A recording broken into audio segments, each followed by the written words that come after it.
ত্রয়োদশ জাতীয় নির্বাচনের ভোট 12 ফেব্রুয়ারি। একই দিনে হবে গণভোট। 29 ডিসেম্বরের মধ্যে মনোনয়নপত্র দাখিল, প্রচারণা শুরু 22 জানুয়ারি। ফেব্রুয়ারি মাসের 12 তারিখ রোজ বৃহস্পতিবার 300 আসনে ত্রয়োদশ জাতীয় সংসদ সাধারণ নির্বাচন এবং একই সাথে জুলাই জাতীয় সনদ সংবিধান সংস্কার বাস্তবায়ন আদেশ 2025-এর উপর গণভোট অনুষ্ঠিত হবে। স্বাগত জানালো দলগুলো। সুষ্ঠু ভোটের প্রত্যাশা বিএনপির। সমান সুযোগ নিশ্চিতের আহ্বান জামায়াতের। ইসির নিরপেক্ষতার অভাব দেখছে এনসিপি। একই সঙ্গে জাতীয় সংসদ নির্বাচন এবং গণভোটের নির্বাচন রাজনৈতিক ইতিহাসে একটি অত্যন্ত বড় উল্লেখযোগ্য একটা ঘটনা। সুষ্ঠুভাবে অনুষ্ঠান করা এটা নির্বাচন কমিশনের দায়িত্ব। সংশয়ের অবসান হয়েছে। জাতির সাথে সাথে আমরাও এই ঘোষণাকে আমরা স্বাগত জানাচ্ছি। সরকার এবং নির্বাচন কমিশনের নির্বাচন নিয়ে সদিচ্ছা রয়েছে, কিন্তু নিরপেক্ষতা এবং সক্ষমতার অভাব রয়েছে। দেখছিলেন প্রধান শিরোনাম। রাত 11টার সময় সঙ্গে আছি আমি গোলাম রাব্বি। এছাড়াও খেলাধুলার খবর নিয়ে খেলার সময় যুক্ত হবেন। আপনাকে ধন্যবাদ। বিশ্বের নানা প্রান্তের খেলাধুলার খবর জানিয়ে দেব আমি মাকসুম আলম খান। এবার অন্যান্য শীর্ষ সংবাদ। আগামী নির্বাচন সহজ হবে না বললেন তারেক রহমান। বিএনপি সতর্ক না হলে গণতন্ত্র হুমকিতে পড়ার শঙ্কা। নতুন ফ্যাসিবাদ কায়েমে চেষ্টার অভিযোগ মির্জা ফখরুলের। শ্বাসকষ্ট বেড়ে যাওয়ায় ভেন্টিলেশনে বেগম খালেদা জিয়া। ভুল তথ্য না ছড়িয়ে চিকিৎসার বিষয়ে মেডিকেল বোর্ডের প্রতি আস্থা রাখার আহ্বান। বাঁচানো গেল না রাজশাহীর তানোরে গর্তে পড়ে যাওয়া শিশু সাজিদকে। 32 ঘন্টার যৌথ অভিযানে উদ্ধার। এলাকা জুড়ে শোকের ছায়া। এবং সুপ্রিম কোর্ট সচিবালয় উদ্বোধনে রাজনৈতিক প্রভাব মুক্ত হলো বিচার বিভাগ। বললেন আইন উপদেষ্টা। স্থায়িত্ব নিশ্চিতে চ্যালেঞ্জ দেখছেন প্রধান বিচারপতি।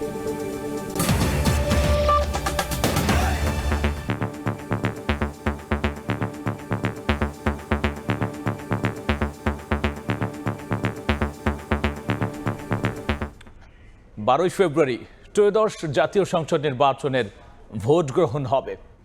একই দিনে হবে গণভোট। সন্ধ্যায় জাতির উদ্দেশ্যে দেয়া ভাষণে তফসিল ঘোষণা করেছেন প্রধান নির্বাচন কমিশনার এএমএম নাসির উদ্দিন। মনোনয়নপত্র জমা দেয়া যাবে 29 ডিসেম্বর পর্যন্ত, আর প্রত্যাহারের শেষ তারিখ 20 জানুয়ারি। 21 জানুয়ারি প্রতীক বরাদ্দের পরদিন থেকে 10 ফেব্রুয়ারি পর্যন্ত চালানো যাবে নির্বাচনী প্রচারণা। নির্বাচন সুষ্ঠু, অবাধ ও অংশগ্রহণমূলক করতে সব অংশীজনের সহযোগিতা চেয়েছেন সিইসি। তফসিল ঘোষণা করায় নির্বাচন কমিশনকে শুভেচ্ছা জানিয়েছেন প্রধান উপদেষ্টা ডক্টর মোহাম্মদ ইউনূস। সব অনিশ্চয়তার অবসান ঘটিয়ে জাতীয় সংসদ নির্বাচন এবং গণভোটের তফসিল ঘোষণা করেছে নির্বাচন কমিশন। জাতির উদ্দেশ্যে দেয়া ভাষণে ভোটের সময়সূচি জানান প্রধান নির্বাচন কমিশনার এএমএম নাসির উদ্দিন। বৃহস্পতিবার সন্ধ্যায় বিটিভি এবং বাংলাদেশ বেতার সহ সব বেসরকারি গণমাধ্যম জাতির উদ্দেশ্যে দেয়া প্রধান নির্বাচন কমিশনারের এই ভাষণ প্রচার করে। সামনে হাজির হওয়ার সুযোগ দিয়েছেন। ভাষণে প্রধান নির্বাচন কমিশনার সংসদ নির্বাচন ও গণভোটের বিস্তারিত তুলে ধরেন। আগামী 2026 সালের ফেব্রুয়ারি মাসের 12 তারিখ 300 আসনে ত্রয়োদশ জাতীয় সংসদ সাধারণ নির্বাচন এবং একই সাথে জুলাই জাতীয় সনদ সংবিধান সংস্কার বাস্তবায়ন আদেশ 2025-এর উপর গণভোট অনুষ্ঠিত হবে। মনোনয়নপত্র দাখিলের শেষ তারিখ আগামী 29 ডিসেম্বর। বাছাই হবে আগামী 30 ডিসেম্বর 2025 রোজ মঙ্গলবার হতে 4 জানুয়ারি 2026 আপিল নিষ্পত্তির তারিখ। 12 জানুয়ারি 2026 রোজ সোমবার থেকে 18 জানুয়ারি 2026 প্রার্থিতা প্রত্যাহারের শেষ তারিখ 20 জানুয়ারি 2026 প্রতীক বরাদ্দ 21 জানুয়ারি 2026 তারিখ। সিইসি বলেন, এবারের ভোট ভাবমূর্তি পুনরুদ্ধার ও প্রকৃত গণতান্ত্রিক ধারা পুনঃপ্রতিষ্ঠার নির্বাচন। ভোটাররা বাধার সম্মুখীন হলে তা প্রতিহত করা হবে বলেও জানান তিনি। যে কোনো ভয়ভীতি, প্রলোভন, প্রবঞ্চনা এবং সীমাবদ্ধতার ঊর্ধ্বে উঠে নিঃসংকোচে আপনাদের ভোটাধিকার প্রয়োগ করুন। অসত্য এবং অসৎ উদ্দেশ্যে প্রচারিত কোনো তথ্যে কান দিবেন না। সন্তানদের রক্তের উপর দাঁড়িয়ে আমাদের অঙ্গীকার হচ্ছে একটি সুষ্ঠু ও সুন্দর নির্বাচন অনুষ্ঠান যা জাতি হিসাবে আমাদের প্রত্যাশা পূরণ করবে। সংশ্লিষ্ট সকল রাষ্ট্রীয় ও গণতান্ত্রিক প্রতিষ্ঠানের জন্য এই নির্বাচন হচ্ছে সক্ষমতা প্রমাণ করে ভাবমূর্তি পুনরুদ্ধারের অনন্য সুযোগ। নির্বাচন কর্মকর্তাদের দায়িত্ব অবহেলা মেনে নেওয়া হবে না বলেও হুঁশিয়ারি দেন প্রধান নির্বাচন কমিশনার। আপনারা নির্ভয়ে সততা ও নিরপেক্ষতার সাথে দায়িত্ব পালন করবেন। মনে রাখবেন, এ ব্যাপারে কোনো শিথিলতা বা গাফিলতি সহ্য করা হবে না। সকলের প্রতি আমার আহ্বান, আসন্ন ত্রয়োদশ জাতীয় সংসদ নির্বাচন ও গণভোট সফল করে আমাদের গণতান্ত্রিক অগ্রযাত্রায় ঐতিহাসিক ভূমিকা রাখুন। রাজনৈতিক দল ও প্রার্থীদের আচরণবিধি প্রতিপালনের আহ্বান জানান সিএসি। সকল রাজনৈতিক দল। কাউসারা চৌধুরী কুমু, সময় সংবাদ, ঢাকা।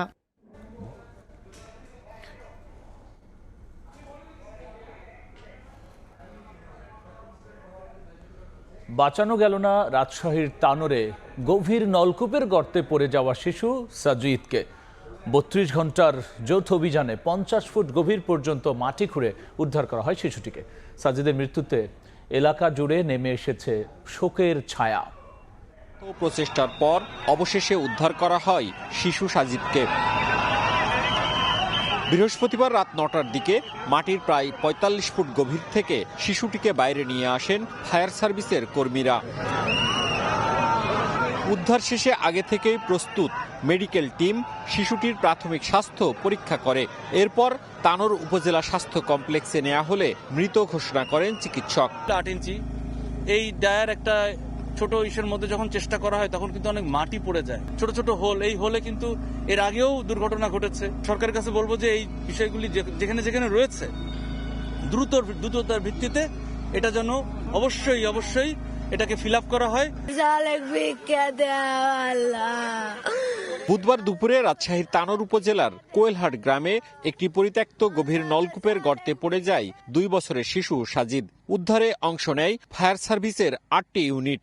ব্যবহৃত হয় বিশেষ সরঞ্জাম ও খনন যন্ত্র। মওদুদ রানা, সময় সংবাদ, রাজশাহী। এ বিষয়ে সবশেষ এবং বিস্তারিত জানাতে রাজশাহীর তানোর থেকে যুক্ত হচ্ছেন সহকর্মী মওদুদ রানা। সরাসরি যুক্ত হচ্ছে তার সঙ্গে। সাজিদ তার মরদেহ কিছুক্ষণ আগেই তার বাড়িতে নিয়ে আসা হয়েছে এবং বাড়িতে আনার সাথে সাথেই কান্নার রোল পড়েছে। ফায়ার সার্ভিস কর্মীরা এখনও তার বাড়িতে অবস্থান করছে, পুলিশ সদস্যরা রয়েছে এবং উৎসুক মানুষ যারা তারা তার বাড়িতে ভিড় করেছেন। এর আগে ৯টা ৫ মিনিটে সাজিদকে গর্ত থেকে উদ্ধার করে ফায়ার সার্ভিসের কর্মীরা। এরপর একটি অ্যাম্বুলেন্সে করে তাকে তানোর উপজেলা স্বাস্থ্য কমপ্লেক্সে নেওয়া হয় এবং সেখানকার চিকিৎসকরা তাকে মৃত ঘোষণা করেন। এরপর ফায়ার সার্ভিসের যে অ্যাম্বুলেন্স, সেই অ্যাম্বুলেন্সে আবার তার বাসায় নিয়ে আসা হয়েছে এবং কিছুক্ষণ আগে তার বাড়ির মধ্যে মরদেহটি রাখা হয়েছে। তার পরিবার সূত্রে আমরা জানতে পেরেছি যে আগামীকাল সকাল 10টার সময় তার দাফন সম্পন্ন হবে এবং তাদের যে স্থানীয় গ্রামের যে গোরস্থান রয়েছে সেখানেই আসলে তার দাফন করা হবে। আমরা তার স্বজনদের সাথে কথা বলেছিলাম। তার স্বজনরা যেটি বলছেন যে অনাকাঙ্ক্ষিত ঘটনাটি ঘটেছে এবং গর্তে পড়ার যে ঘটনাটি ঘটেছে খুবই আসলে পীড়াদায়ক এবং তারা যেটি বলছেন যে যারা এই গর্ত খুঁড়ে রেখেছিলেন তাদের বিরুদ্ধে আসলে তদন্ত হওয়া দরকার এবং তাদের বিরুদ্ধে আইনগত পদক্ষেপ নেওয়া প্রয়োজন। এবং তারা আরেকটি কথা বলছেন যে এই শিশুকে উদ্ধার করার যে তৎপরতা ফায়ার সার্ভিস সহ অন্যান্য সংস্থাগুলো দেখিয়েছে, তারা তাদের কাছে কৃতজ্ঞতা প্রকাশ করেছেন। এবং আপনাকে জানিয়ে রাখি যে গত বুধবার নিহত যে সাজিদ তার মায়ের সাথে আসলে যাচ্ছিলেন এবং যাওয়ার পথে একটি জমির মধ্যে গভীর নলকূপ খোঁড়ার যে পরিত্যক্ত গর্ত, সেই পড়ে যান। এরপর বুধবার দুপুর 2টা থেকে উদ্ধার শুরু হয়। ফায়ার সার্ভিস বুধবার 4:30 থেকে উদ্ধার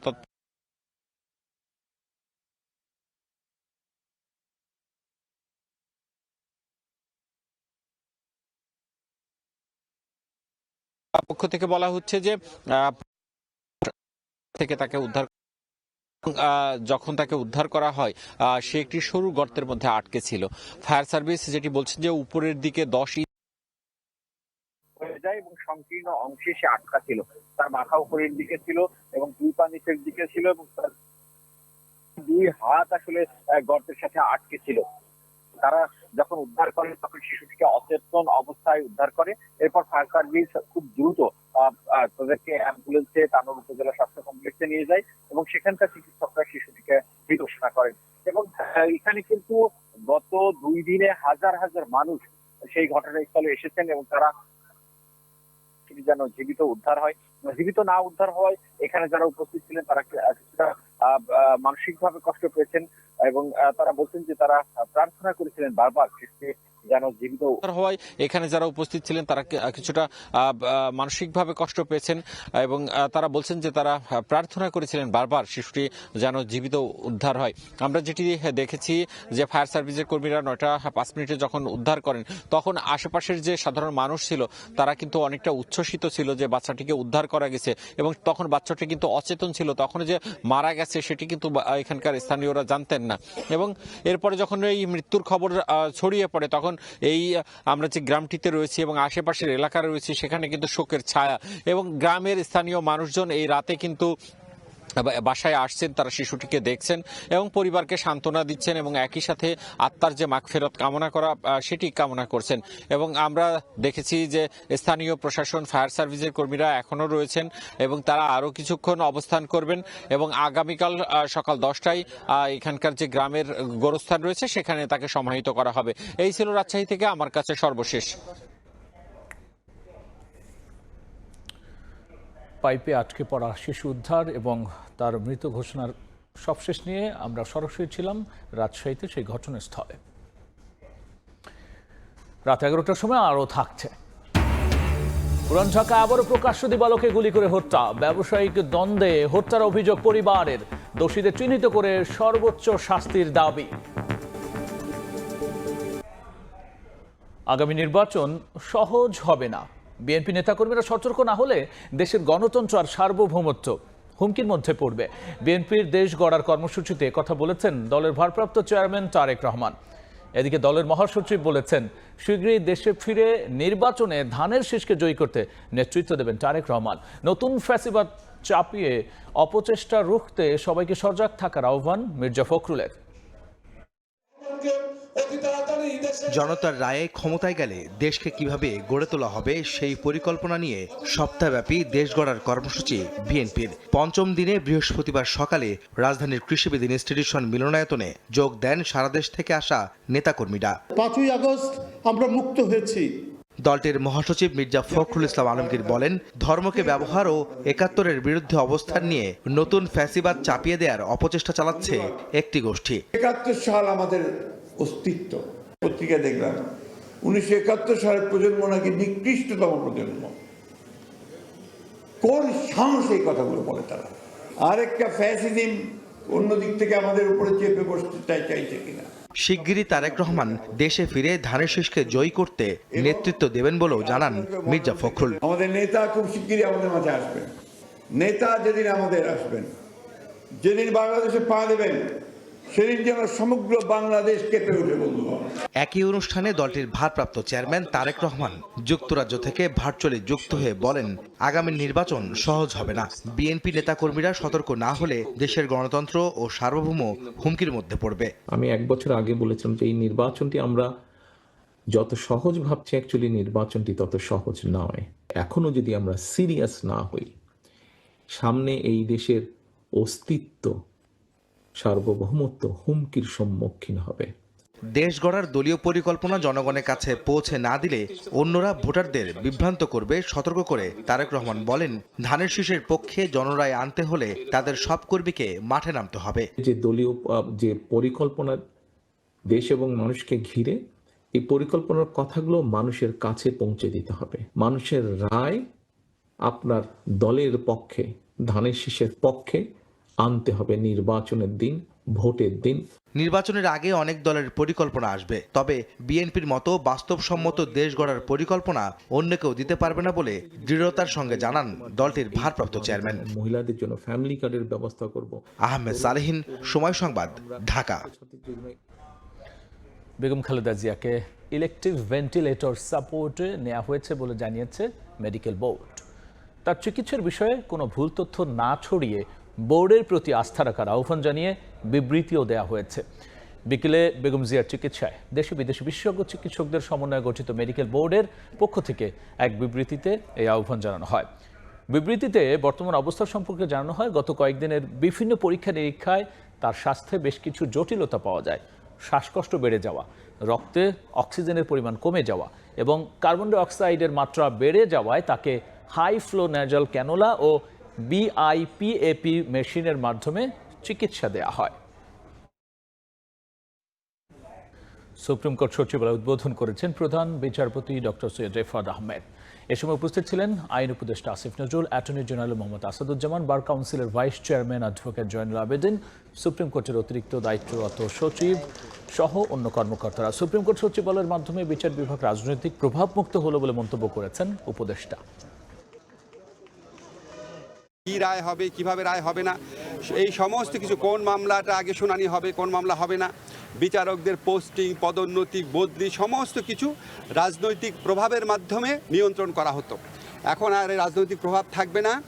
আগামীতে আমরা বিশ্বাস করি এই সচিবালয় বাংলাদেশে আইনের শাসন প্রতিষ্ঠার পথে একটা বিরাট ভূমিকা রাখবে। এটি এখানে শেষ হলো না। আমাদের এখন সবচেয়ে বড় যে আমাদের পদক্ষেপ নিতে হবে সেটা হচ্ছে এই সচিবালয়ের যে কার্যক্রম, এটা স্থায়িত্ব বজায় রাখা এবং সামনের মাস এবং বছরগুলো বলে দেবে সেটা আমরা কত সাফল্যের সাথে সেটা আমরা অর্জন করতে পারবো। সবার কাছে আমার আহ্বান রইল, আগামীতে যে নির্বাচিত সরকার আসবেন তাদের তো বটেই, এই সচিবালয়ের ধারাবাহিকতা, আইনের শাসন বজায় রাখা, গণতন্ত্রকে বজায় রাখা, এই ধারাবাহিকতা যেন অটল থাকে। রাত 11টার সময় আরও থাকছে। মিয়ানমারের রাখাইনে হাসপাতালে জান্তা বাহিনীর বিমান হামলা, নিহত অন্তত 31, আহত অর্ধ শতাধিক। নির্বাচনের আগে বিদ্রোহী দমনে ব্যাপক অভিযান চালাচ্ছে জান্তা তারল্য সহায়তা দিয়ে। দুর্বল ব্যাংকে মাচিয়ে রাখা হলেও খেলাপির চাপে বন্ধ হতে যাচ্ছে নন ব্যাংকিং 9 আর্থিক প্রতিষ্ঠান। এখানেও ব্যাংকের মতোই অবসায়ন প্রক্রিয়া অনুযায়ী এসব প্রতিষ্ঠানে জমানো টাকা ফেরত দেওয়ার নিশ্চয়তা দিচ্ছে বাংলাদেশ ব্যাংক। লাভের আশায় সব মিলিয়ে প্রায় 7 লাখ টাকা আভিবা ফাইন্যান্সে বিনিয়োগ করেন গাজীপুরের বাসিন্দা সৈকত দাস। এখন যদি এই ফাইন্যান্সগুলো যদি দেউলিয়া ঘোষণা করা হয় এবং আমাদের যদি কোনো প্রকার টাকা পয়সা আমাদের যদি না দেওয়া হয়, তাহলে মূলত কথাটা সত্যি বলা হচ্ছে, যেটা আত্মহত্যা করার ভিতরে মানুষের কোনো উপায় থাকবে না। শুধু সৈকত নয়, এমন বহু মানুষ বিপাকে পড়েছেন খেলাপি ঋণ, জালিয়াতি ও দুর্নীতির কারণে বন্ধ হতে যাওয়া ব্যাংক বহির্ভূত আর্থিক প্রতিষ্ঠানে আমানত রেখে। এই অবস্থায় আর্থিক খাতে শৃঙ্খলা ফেরাতে 9টি প্রতিষ্ঠান বন্ধের সিদ্ধান্ত নিয়েছে বাংলাদেশ ব্যাংক। তবে এমন কঠোর সিদ্ধান্তেও আমানতকারীদের কোনো ক্ষতি হবে না বলে জানিয়েছে বাংলাদেশ ব্যাংক। বিএফআইগুলো যাদের অবস্থা খুবই খারাপ, তাদের ঘুরে দাঁড়ানোর কোনো সম্ভাবনা নেই, সেগুলো অবসায়ন হবে। প্রতিষ্ঠান বন্ধ হলে খেলাপি ঋণের কি হবে, আর কিভাবেই বা ফেরত দেওয়া হবে আমানতকারীদের অর্থ? দেশের সার্বিক অর্থনৈতিক কর্মকাণ্ড বিবেচনায় এসব আর্থিক প্রতিষ্ঠানের ক্ষেত্রেও শর্ত সাপেক্ষে কোনো সুবিধা দেওয়া যায় কিনা তা ভেবে দেখার পরামর্শ অর্থনীতিবিদদের। তাদেরকে একটা ক্যাপিটাল সাপোর্ট বা লিকুইডিটি সাপোর্ট একটা দিয়ে একটা নির্দিষ্ট সময় বেঁধে দিয়ে বলতে হবে যে তোমরা এর মধ্যে ঘুরে দাঁড়াও, যে না পারো ইউ মাস্ট কুইট। তুলনামূলক ভালো হিসেবে চিহ্নিত 15টি আর্থিক প্রতিষ্ঠানের 49,643 কোটি টাকা ঋণের মধ্যে খেলাপি রয়েছে 3,627 কোটি টাকা। সাইফুল ইসলাম, সময় সংবাদ, ঢাকা। পুরান ঢাকায় আবারও প্রকাশ্য দিবালোকে গুলি করে হত্যার ঘটনা ঘটেছে। বৃহস্পতিবার বেলা 12টার দিকে শ্যামবাজারের রূপলাল দাস লেনে কাঁচা বাজার ব্যবসায়ী সমিতির সাবেক সভাপতি আব্দুর রহমানকে গুলি করে পালিয়ে যায় দুর্বৃত্তরা। পরে তাকে স্যার সলিমুল্লাহ মেডিকেল কলেজ হাসপাতালে নেওয়া হলে মৃত ঘোষণা করেন চিকিৎসক।